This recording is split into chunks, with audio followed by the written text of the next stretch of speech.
വിഗ്രഹം എവിടെ കുഴിച്ചിടാന്നാ പറഞ്ഞത്? ബണ്ടിന്റെ ഭാഗത്ത് എവിടെങ്കിലും ഉണ്ടാവുന്ന പറഞ്ഞത്. ഓപ്പാ. ഇവിടെ എവിടെങ്കിലും കാണും. നീ ശരിക്കും തപ്പി നോക്കണം. സാറേ നമുക്ക് നടത്തം മതിയാക്കി തിരിച്ചു പോയാലോ? വേണ്ട, എടാ ഇവിടെ എന്തോണ്ടാ? പാമ്പായിരിക്കും അത്. ഈ കൂറ്റാക്കൂറ്റ വെയിലത്ത് അങ്ങോട്ട് പോണോ?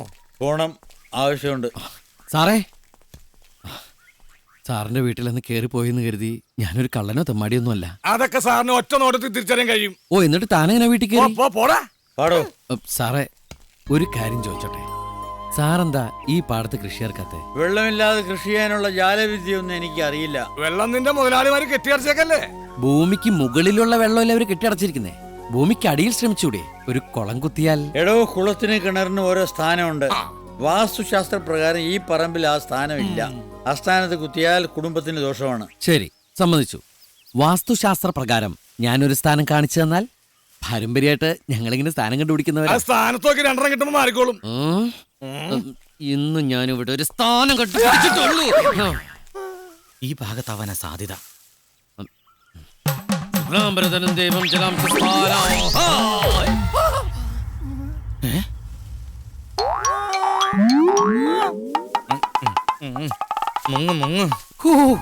സ്ഥാനത്ത് കോല് കുത്തി നിന്നു. അമ്മേ, ജലദേവത അനുഗ്രഹിച്ചിരിക്കുന്നു. സാർ, ആ ബണ്ടിനിപ്പുറത്ത് ബണ്ടിന്റെ നീളത്തിലും വീതിയിലും ഒരു തോട് ഒഴിച്ചാലോ? അരുതേ, അരുതേ, അത് യമകണ്ഠ മൂലയാണ്. ആരുടെ മിണ്ടായിരടോ? സാർ, അങ്ങനെ ഒരു തോട് കീറിയാൽ ബണ്ടിനപ്പുറത്തുള്ള വെള്ളം ഉറവയായിട്ട് ഇപ്പുറത്തെത്തും. ആ വെള്ളം ചാല് കീറി ഇടത്തോട് വഴി ഒഴുക്കണം.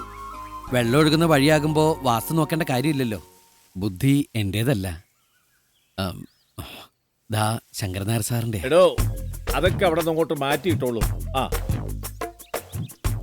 കിഴക്കെഴുത്ത പാടത്ത് വെള്ളം കിട്ടിയാൽ തോൽക്കുന്നത് പുത്തെഴുത്തക്കാരനവരല്ലേ? എന്താണെന്നറിയില്ല, അദ്ദേഹത്തിന് ഒരുപാട് മാറ്റങ്ങൾ സംഭവിച്ചിട്ടുണ്ട്. സ്വയം തോറ്റാലും കിഴക്കേടത്തെ വാര് ജയിച്ചേണ്ട മതിയെന്ന അദ്ദേഹത്തിന്റെ ഇപ്പോഴത്തെ നിലപാട്. എനിക്ക് വിശ്വസിക്കാൻ കഴിയുന്നില്ല. ഇവിടെ വാടോ. സാർ, മറ്റേ സാർ വിളിക്കുന്നു. എന്നാ ഞാൻ അങ്ങടെ. എന്തോ ചീഞ്ഞു നാർന്നില്ലേ സാർ? ആ, നാറുന്നുണ്ട്. താൻ രാവിലെ എന്റെ കാറിൽ കയറിയപ്പോ തൊട്ട് സഹിക്കുന്നുണ്ട് ഞാൻ ഈ നാറ്റം. ഓടോ, പോയി തോട് കയറിടോ. തനിക്കെന്താ അവിടെ കാര്യം? വാര്യർ സാറ് വിളിച്ചപ്പോ പോയതാ. എന്തിന്? ആ ബണ്ടിന് സമീപം വാര്യർ സാറ് നീളത്തിലൊരു തോടെടുത്തോട്ടെ എന്ന് ചോദിക്കാൻ പറഞ്ഞു. അയാളുടെ പറമ്പിൽ തോടെടുക്കുന്നതിന് എന്റെ അനുവാദം എന്തിനാ? അതാണ് സാർ മാന്യത. സാറിന്റെ അനുവാദം കൂടാതെ സ്വന്തം പറമ്പിൽ പോലും ഒന്നും ചെയ്യില്ലെന്ന് അദ്ദേഹം പറയുന്നത്. രാശിയാണത്രേ, രാശി. എന്താ വലിയ ഞാൻ പറഞ്ഞോട്ടെ സാർ, സാർ സമ്മതിച്ചു എന്ന്. അതെ, പണിക്കാരെ നമുക്ക് പണി തരാൻ പോവാ. കുടിച്ചാൽ ആദ്യം കിട്ടുന്ന കൃഷ്ണവിഗ്രഹായിരിക്കും. എന്തെങ്കിലും ഒന്ന് പറ. രാഘുവാലം കഴിഞ്ഞോട്ടെ. 1 മണിക്കൂർ 18 മിനിറ്റ് രാഘുവാലം കഴിയാൻ. അതുവരെ എല്ലാവരും ചായ കുടിച്ചിട്ട് വാ. എടാ മണ്ട, രാഘുവാലൊക്കെ എപ്പോഴേ കഴിഞ്ഞു. എവിടുന്ന് കിട്ടി സാർ ഇവനെ? നിങ്ങൾ എല്ലാവരും പണി തുടങ്ങിയ? അല്ലെങ്കിൽ വേണ്ട വേണ്ട വേണ്ട വേണ്ട, സാറിന്റെ കാര്യസ്ഥ തന്നെ ഉൾക്കാരം ചെയ്യട്ടെ. എടോ, കൊടുത്തേ, ആ തൂമ്പ് കൊടുത്തേ. ദാ ഇവിടെ കുഴിക്ക്. കുഴിക്കടോ. വേണ്ട വേണ്ട. അങ്ങനെ എന്താണത്? എന്താണത്? അതെ, കാലിച്ചാക്കിക്കൊണ്ട ശബ്ദോ. ഒന്നുകൂടി കിട്ടിയ നോട്ടെ. കൃഷ്ണ, ഇത് തറവാട്ടിലിരുന്ന കൃഷ്ണ വിഗ്രഹമല്ലേ? ഇതിവിടെ എങ്ങനെ എത്തി? തറവാട്ടിലിരുന്ന് ബോറടിച്ചപ്പോ ഇവിടെ വന്ന് കിടന്നായിരിക്കുള്ളൂ. എത്ര ബോറടിച്ചാലും കൃഷ്ണൻ ചാക്കി കയറി വരൂ. ഈശ്വരൻ ചാക്കിലല്ല, പാക്കില് വരെ വരും. എന്താ കേട്ടിട്ടില്ലേ? മണ്ണിലും വെണ്ണിലും തൂണിലും തുരുമ്പിലും ദൈവം ഇരിക്കുന്നു. കരുണാമയനെ കാവല് വിളക്കായി ഗ്രാവലിരിക്കുന്നു. ഗ്രാവലി ചെമ്മണ്ണ്. എന്ത് കാര്യസ്ഥന സാർ ഇത്? ഇതേതോ കള്ളൻ മോഷ്ടിച്ചുകൊണ്ടൊന്ന് കുഴിച്ചു മൂടിയതാണ്. ഉടനെ പിടിക്കണം സാർ. പക്ഷെ നമ്മളുടെ കയ്യിൽ തെളിവില്ലല്ലോ. എല്ലാവരും നോക്കി നിൽക്കാതെ ഈ വിഗ്രഹം എടുത്ത ആളുടെ തലയിൽ വെച്ചു കൊടുക്കൂ. അയ്യോ, അത് കയ്യിൽ പോയി. സൂക്ഷിച്ചെടുക്കൂ. തലയിൽ ഇതൊരു പണിയായി പോയി കൃഷ്ണ. പൊക്കോളൂ, അവന്റെ കൂടെ പൊക്കോളൂ. ഇവിടുത്തെ കാര്യങ്ങളൊക്കെ ഞാൻ നോക്കണം. വെട്ടു വെട്ടു. ഏത് തെണ്ടി അവർക്ക് തോട് കീറാനുള്ള ബുദ്ധി ഉപദേശിച്ചെന്നാ മനസ്സിലാവാത്തത്. ഇത്രയും കാലം ബണ്ട് കെട്ടി വെള്ളം തടഞ്ഞതും കേസ് പറഞ്ഞ് ജയിച്ചതും ഒക്കെ വെറുതെയായി. കേട്ടില്ലേ? കിഴക്കേടത്തുകാർക്ക് ലോണും പാസ്സായിന്ന്. കിഴക്കേടത്തെ ശ്രീധരൻ കൃഷി ഇറക്കിയ പിന്നെ നാട്ടിലിറങ്ങി തല പൊക്കി നടക്കാൻ പറ്റില്ല. അതുകൊണ്ട് എന്ത് വില കൊടുത്തും തടയണം. വഴി ഞാൻ കണ്ടിട്ടുണ്ട്. ശ്രീധരന് ഒരു 5-6 മാസം ആശുപത്രി കിടത്താനുള്ള വഴി. എങ്ങനെ? അത് ഏട്ടന് ഞങ്ങൾ ഈ വക്കീലന്മാർക്ക് ക്രിമിനൽസുമായിട്ടുള്ള ബന്ധം അറിയാത്തോണ്ടാ.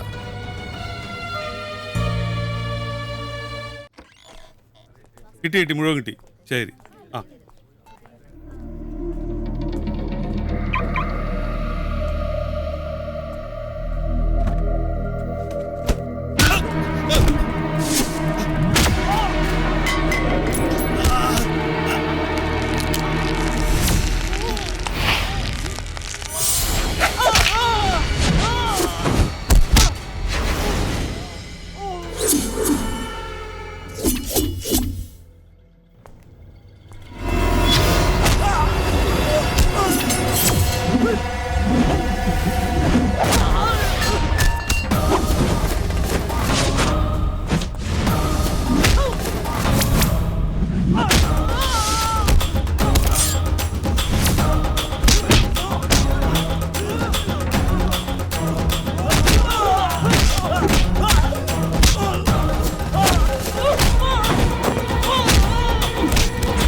എന്താ പേര്?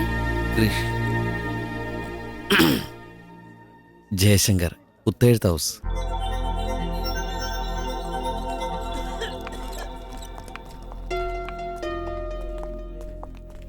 എന്തു പറ്റിയടാ? എനിക്കൊന്നും അറിയില്ല. പണം അപകരിക്കാനുള്ള ശ്രമമായിരുന്നു ഈ ആക്രമണത്തിന് പിന്നിലെന്ന് സംശയിക്കാം, അല്ലേ ഡോക്ടർ? ഹേയ്, ശ്രീധരനെ രക്ഷപ്പെടുത്തി തക്ക സമയത്ത് ആശുപത്രിയിൽ എത്തിച്ച ആൾ പണമടങ്ങിയ ബാഗ് കാഷ്വാലിറ്റിയിൽ ഏൽപ്പിച്ചിട്ടുണ്ട്. ആരാണ് അയാൾ? പുറത്ത് നിപ്പുണ്ട്. ഹലോ, നീ ആ പുത്തേഴത്തെ കാര്യസ്ഥനല്ലേ?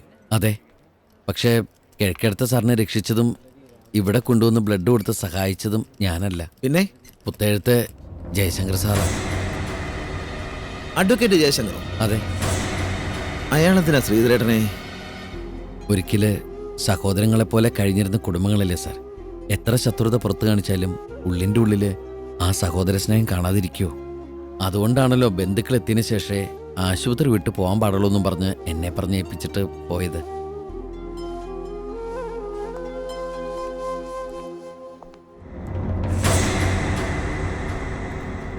സാർ, എനിക്കൊരു കാര്യം പറയാനുണ്ടായിരുന്നു. പുത്തേഴത്തെ ശങ്കരൻ നായർ സാർ പറഞ്ഞേൽപ്പിച്ചതാ. 2 കുടുംബങ്ങൾ ഒന്നിച്ചിന്ന് പണി കഴിപ്പിച്ച് പ്രതിഷ്ഠ നടത്തിയ ആ ഭഗവതി ക്ഷേത്രം പൂജാതി കർമ്മങ്ങളില്ലാതെ കിടക്കാൻ തുടങ്ങിയിട്ട് വർഷങ്ങളായി.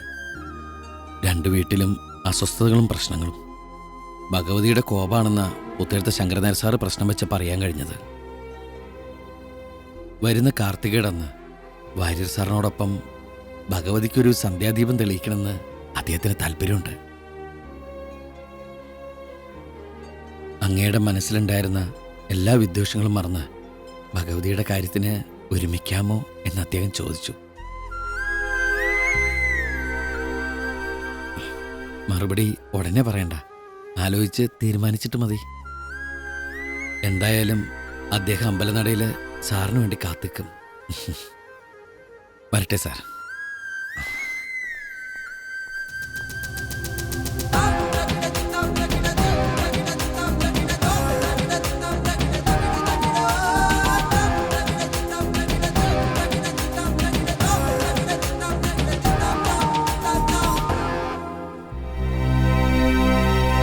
അപ്പുറത്തെ വീട്ടിലെ വാര്യർ സാറിനെ ഞാൻ വഴിയിൽ വെച്ച് കണ്ടിരുന്നു.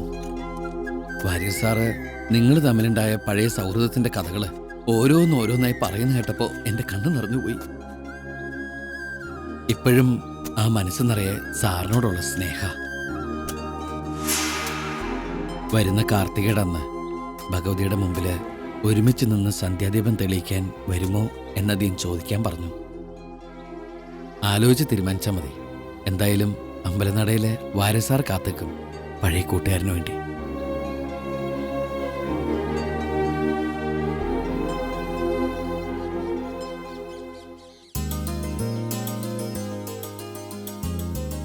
ഇന്ന് തൃക്കാർത്തികയ. എൻ്റെ ഇതുവരെയുള്ള ശ്രമങ്ങൾ പാഴായില്ലെങ്കിൽ പുത്തേഴത്തെ ശങ്കരൻ നായരും കിഴക്കേടത്തെ കൃഷ്ണവാരും കൂടി കാർത്തിക ദീപം തെളിയിക്കാൻ ഈ അമ്പലമുറ്റത്തെത്തും. ഞാൻ കാരണം പിരിഞ്ഞുപോയ ആ സുഹൃത്തുക്കൾ വീണ്ടും ഒരുമിക്കുന്ന മുഹൂർത്തം നേരിൽ കാണാനുള്ള അവസരം നീ ഉണ്ടാക്കിയെന്നറിഞ്ഞ സന്തോഷത്തോടെ പുറപ്പെട്ടതാ ഞാൻ. അവര് വരാതിരിക്കോടാ. വരാതിരുന്ന ഞാൻ തോറ്റു. പുത്തേഴത്തെ കാറാണല്ലോ.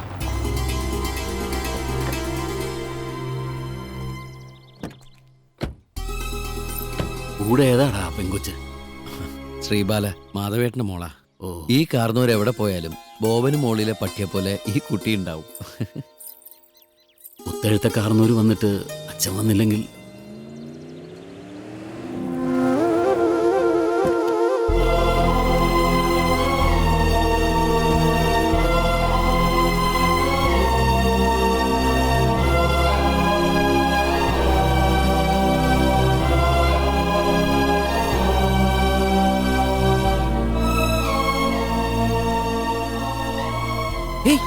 അച്ഛനെങ്ങോട്ടാ?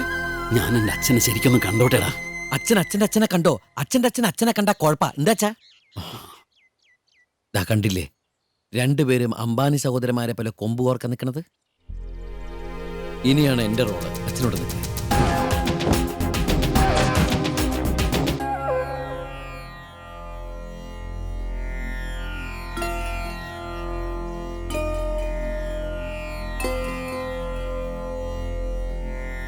എല്ലാ വിദ്വേഷങ്ങളും മറന്ന് രണ്ടാളും കൂടി ഈ കാർത്തിക ദീപം ആ കൽവിളക്കിലൊന്ന് തെളിയിച്ചാട്ടെ.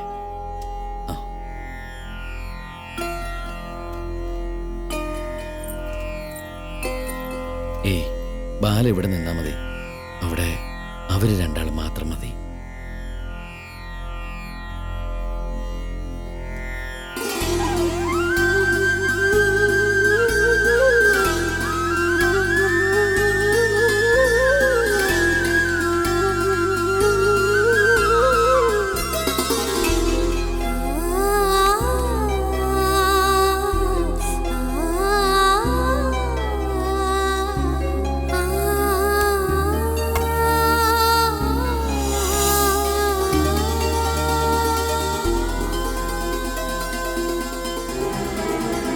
ശരിക്കും നിങ്ങൾ ആരാ? എനിക്കല്ലല്ലോ ഇവിടെ പ്രസക്തി, ദാ അവർക്ക്. ഇങ്ങനൊരു അസുലഭ മുഹൂർത്തം എനിക്കിവിടെ ഒരുക്കാൻ കഴിഞ്ഞത് അവരുടെ ഉള്ളിൻ്റെ ഉള്ളിലെ നന്മയും സ്നേഹവും കാരണം.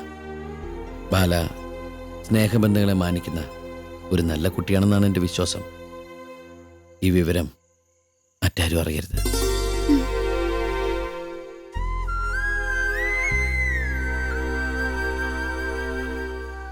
ആ ഞാൻ വരട്ടെടാ മാരനെ. ശങ്കരനാര് ചെല്ല്, നമുക്ക് വീണ്ടും കാണാം. കാണണം. ഓ ആ വാ മോളെ.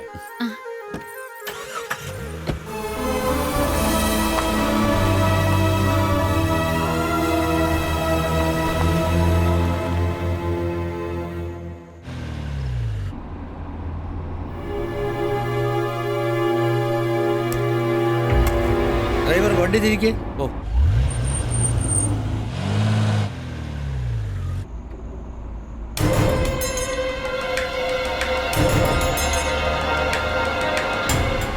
നിർത്ത്.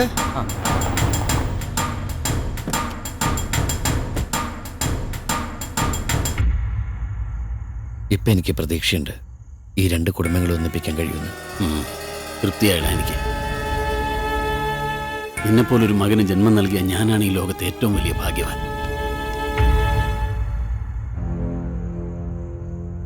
അച്ഛൻ ഇനി നാട്ടിലെത്തേണ്ടത് കിഴക്കേടത്തെ തറവാടിന്റെ മുറ്റത്ത് കാലൂത്താനായിരിക്കണം. ഭഗവതിയുടെ കടാക്ഷം കൊണ്ട് നമുക്ക് സാധിക്കച്ച. ശരി, ഞാൻ പോയിട്ട് വരാം.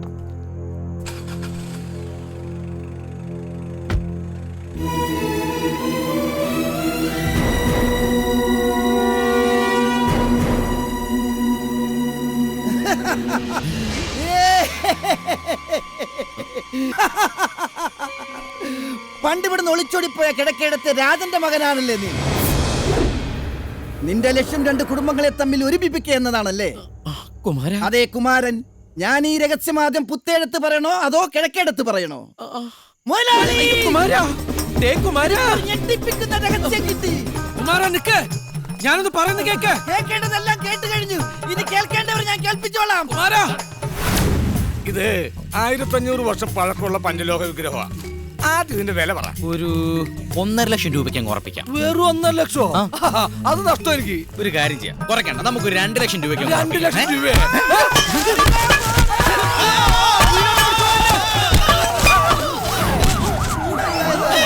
എന്താണ് അവിടെ? കള്ളൻ കള്ളൻ കള്ളൻ എവിടെ? ദേ, സാറേ, ഈ വിഗ്രഹം സാറിന്റെ വീട്ടിലല്ലേ? അതെല്ലോ, ഇതെങ്ങനെ ഇവിടെ വന്നു? സാറേ, കാര്യവൻ പുത്തേഴത്തെ കാര്യസ്ഥനായിരുന്നെങ്കിലും കളവിന് കൂട്ടുവെക്കാൻ എനിക്കാവില്ല. എന്റെ അമ്മച്ചി! ഇടി കൊണ്ടതിന് ശേഷം വിളിക്കടാ എന്റെ അമ്മച്ചി. അതെ. ഇയാളെന്താ ഇവിടെ? ഇവന്മാരായി കള്ളനെ ഫോളോ ചെയ്ത് വന്നത് സത്യസത്യമാരാ. ഉണ്ടച്ചോറിന് നന്ദി. സാറേ, എനിക്കൊരു അത്യാവശ്യം പറയാനുണ്ട്. സാറിന് നിനക്ക് അനാവശ്യം പറയാനിരുന്നോ? അവനെ അടിക്കണം സാറേ. അതൊക്കെ നീ അങ്ങ് കോടതി ചെന്ന് പറഞ്ഞാ മതി. കോടതിയിലല്ല, പുത്തേടത്ത് പറയാനുള്ളതാ. എന്താടാ ഉത്തരത്തെ കാര്യം കിഴക്കേടത്തുകാരോട് പറയാനുള്ള ധൈര്യം നിനക്ക്? എന്റെ അമ്മേ! ഉള്ളതും ഇല്ലാത്തതുമായ എല്ലാ കേസും ഇവന്റെ തലയിലോട്ട് വെച്ചേരെ. വണ്ടി കെട്ട്.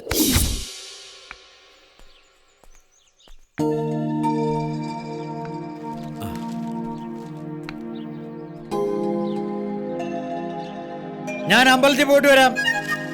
അതൊക്കെ പറഞ്ഞാ മതി മുത്തശ്ശ, എന്റെ ചെവിക്ക് ഒരു കുഴപ്പമില്ല. അല്ല, അച്ഛൻ ഏത് അമ്പലത്തിലേക്കാ പോകുന്നത്? കുടുംബക്ഷേത്രത്തിലേക്ക്. അതിന് അവിടെ പൂജയുണ്ടോ? വർഷങ്ങൾക്ക് ശേഷം ഞാൻ അവിടെ തിരി തെളിച്ചു. ദേവിയുടെ അഭീഷ്ടം അതാണ്.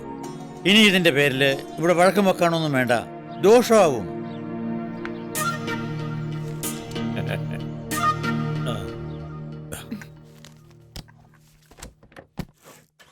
അച്ഛൻ ഇത് എങ്ങോട്ടാ ഇത്ര ധൃതിയില്ലേ? എനിക്കൊന്ന് അമ്പലം വരെ പോണം. നമ്മുടെ അമ്പലത്തില് കാർത്തികയുടെ എന്നാരോ ദീപം തെളിയിച്ചിട്ട് പറഞ്ഞു കേട്ടല്ലോ. ഞാനാ തെളിയിച്ചത്. ഇനി നിത്യം അവിടെ പൂജ ഉണ്ടാവും. പ്രശ്നവശാൽ ദേവിയുടെ അഭിഷ്ടമാതാ. ഇനി അതിന്റെ പേരിൽ ഇവിടെ ഒരു വഴക്ക് വേണ്ട, ദോഷമാണ്. മുത്തശ്ശ, ആ എന്താ മോളെ? ഞാനും ഉണ്ട് അമ്പലത്തിലേക്ക്. ആ കേറിക്കൊള്ളൂ. മുത്തശ്ശ, നമ്മുടെ കാര്യസ്ഥനല്ലേ അത്? ആണല്ലോ. ഡ്രൈവർ വണ്ടി നിർത്തും. താനെങ്ങോട്ടാ? അമ്പലത്തിലേക്ക്. ഇന്ന് അച്ഛന്റെ പിറന്നാളാ. കുടുംബക്ഷേത്രത്തിൽ ഒരു വഴിപാട് കഴിക്കണം. അതിന് തന്റെ കുടുംബക്ഷേത്രം ഇവിടെ? അല്ല, സാറിന്റെ കുടുംബക്ഷേത്രത്തിലെ. ആ എന്നാ വണ്ടി കയറി, ഞാനും അങ്ങോട്ടാ. ആണോ? എന്നാ ഞാൻ ഡ്രോപ്പ് ചെയ്യാം. അയ്യോ അല്ല, സോറി, ഞാനൊന്ന് കേറുകയാണേ.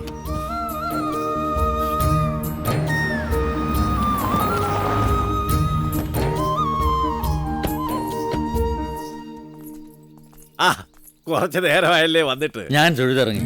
കുറെ വഴിപാടുണ്ടായിരുന്നു. ആ. മക്കളെ വെട്ടിച്ച് വീട്ടിൽ നിന്ന് പുറത്തിറങ്ങാൻ വലിയ പാടാ. അപ്പൊ ഭഗവതിയെ കാണാനല്ല ബാല ഇവരുടെ വരവ്, ഇവർക്ക് തമ്മി കാണാനാ. ഞാനൊന്ന് തൊഴുതിട്ട് വരാം. വാ മോളെ. ശരി സാർ. ഉണ്ണി, ഇന്നെന്റെ മകന്റെ പിറന്നാളാണ്. എന്താ നോക്കുന്നേ? ഇന്ന് നിനക്ക് വല്ല വിശേഷമുണ്ടോ? ഏയ്, സ്വന്തം അച്ഛന്റെ പിറന്നാള് മകൻ ഓർമ്മയില്ലാണ്ടിരിക്കുവോ? നീ ആരാണെന്ന് എനിക്ക് മനസ്സിലായി. തൽക്കാലം മറ്റാരും ഇത് അറിയണ്ട.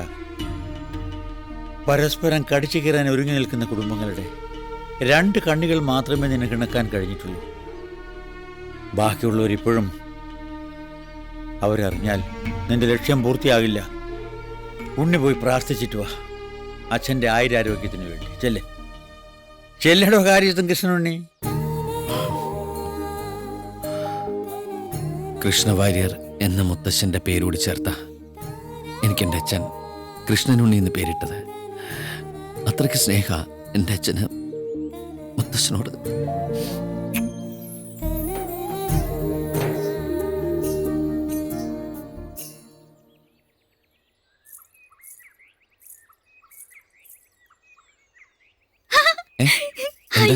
ഇങ്ങനെയാണ് ചന്ദനം തൊടുന്നത്? അയ്യോ, കുഴപ്പമായോ? വേണ്ട വേണ്ട, നിക്ക്, ഞാൻ ശരിയാക്കി തരാം.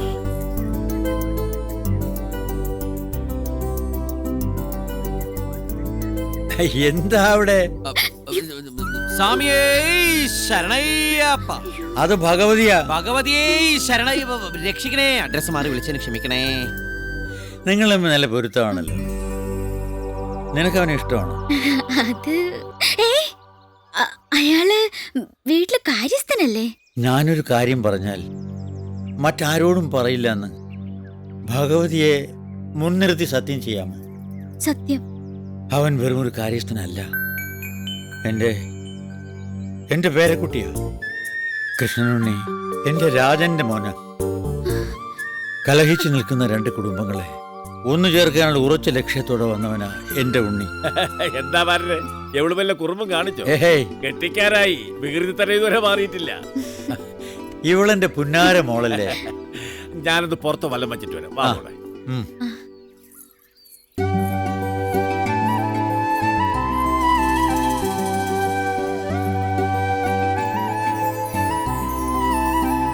കൃഷ്ണനുണ്ണിയെ, ഞാൻ ആ ആലിന്റെ വലിപ്പം കണ്ട് നോക്കിയതാ. ഞാനും പണ്ട് പല ആലിന്റെയും വലിപ്പം നോക്കിയിട്ടുണ്ട്. നല്ല ഐശ്വര്യമുള്ള കുട്ടിയല്ലേ? ഏത് കിട്ടി? ഞാൻ പെൺകുട്ടികളുടെ മുഖത്തേ നോക്കാറില്ല. എടാ, നീ വയസ്സുകാലത്ത് എന്നെ കൊണ്ട് തെലുങ്ക് പറയിക്കരുത്. എടാ, നല്ല അടക്കു ഒതുക്കമുള്ള കുട്ടിയാ. പത്തരമാറ്റി മലയാളി പെങ്കൊച്ച്. വിട്ടുകളയണ്ട, വളച്ചോ. ഒരു മുത്തശ്ശന്റെ വായിന്ന് വീഴുന്ന വർത്താനത് ഒന്നുകൂടി പറഞ്ഞേ. ഞാൻ പറയില്ല. ഒന്നുകൂടി പറയൂ മുത്തശ്ശ. വളച്ചോടെ അല്ലെങ്കിൽ വല്ല ആമ്പിളിനെ കുത്തിക്കൊണ്ട് പോവും. ആ,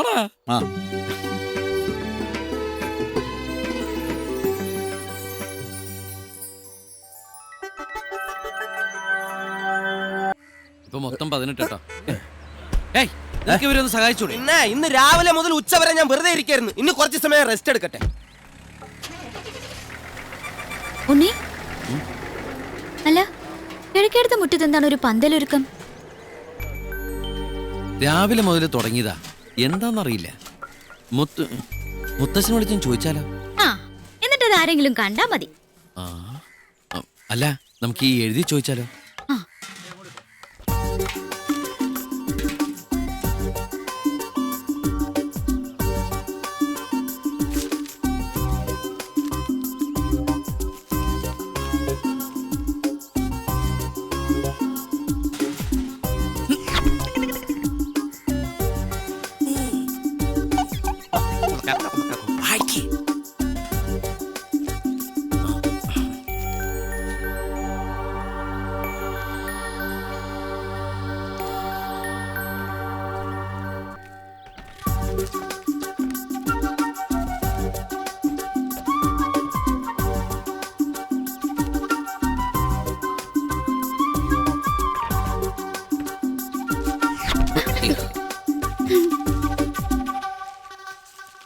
എന്റെ സപ്തതിയാണ്.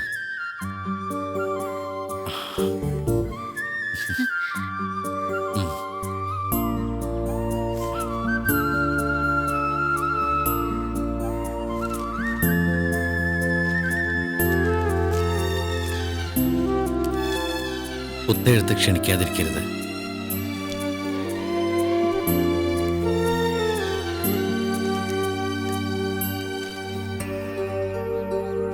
തീർന്നില്ലേ ഇതുവരെ? ദേ, അകത്തെ കസേരയുടെ ഒന്ന് പോളിഷ് ചെയ്യണം. ഇവിടെ ക്ഷണിക്കാൻ പറഞ്ഞ എന്റെ പൊരുള് മുത്തച്ഛന് മനസ്സിലായി കാണൂലേ? ഒന്നുകൂടി എഴുതി ചോദിച്ചാലോ?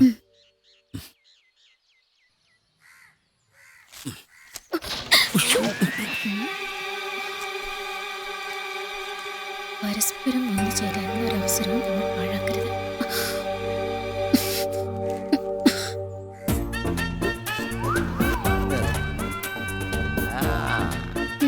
ഡോ, താനിങ്ങ് വന്നേ.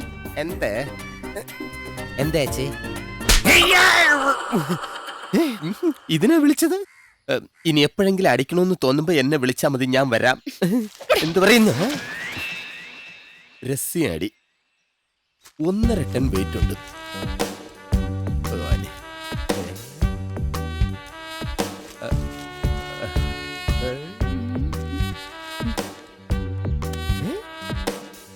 എനിക്ക് ലെറ്റർ മലയാളം ഇതാരൊക്കൊണ്ടാവുന്ന് വായിപ്പിക്കുക. തേങ്ങ 500, പിണ്ണാക്ക് 800. പിണ്ണാക്ക് പുറത്തുനിന്ന് ആരെങ്കിലും വന്ന് കഴിക്കണ്ട? അതെ. നീയാണോ? അതെ, ഞാനാണ്. നീയാണോ പിണ്ണാക്ക് കഴിക്കുന്നത്? പിണ്ണാക്ക് തിന്നുന്ന ഞാനല്ല, ഞാൻ വന്നത് വേറൊരു കാര്യത്തിനാ. വായിക്ക്. ഇത് നിനക്ക് എവിടെ നിന്ന് കിട്ടി? അതൊക്കെ ഉണ്ട്, വായിക്ക്. ഇത് വായിക്കേണ്ട കാര്യമില്ല. കേൾക്കേണ്ട കാര്യം എനിക്കുണ്ട്, വായിക്ക്. എന്നാ പിന്നെ നിനക്ക് വായിച്ചൂടെ? എനിക്ക് മലയാളം വായിക്കാൻ അറിയില്ലല്ലോ. ഓ, അപ്പൊ തമിഴ് ഇംഗ്ലീഷ് ഒക്കെ? അത് പിന്നെ ഒട്ടും അറിയില്ല. വായിക്ക്. പരസ്പരം നീ എന്താ ചെവി പോത്തണേ? എടാ, ഇത് വായിച്ചാ മതി, നീ കേൾക്കണ്ട, ഞാൻ കേട്ടോളാം. വായിക്കടാ. പരസ്പരം ഒന്നു ചേരാനുള്ള ഒരു അവസരവും നമ്മൾ പാഴാക്കരുത്. ഇപ്പൊ ഞാൻ കേട്ടു, നീ കേട്ടില്ല. എങ്ങനെയുണ്ട് എന്റെ ബുദ്ധേ? കൊണ്ടുപോയി ഉപ്പിലിട്ട് വെക്ക്. ഇസ്രാവുക്ക് എന്നോട് അത്ര ഇഷ്ടോ? അനുരാഗവിലോചനായി അതിലേറെ മോഹിതനായി പടിമേലെ നിൽക്കും ചന്ദ്രനോ തിടുക്കം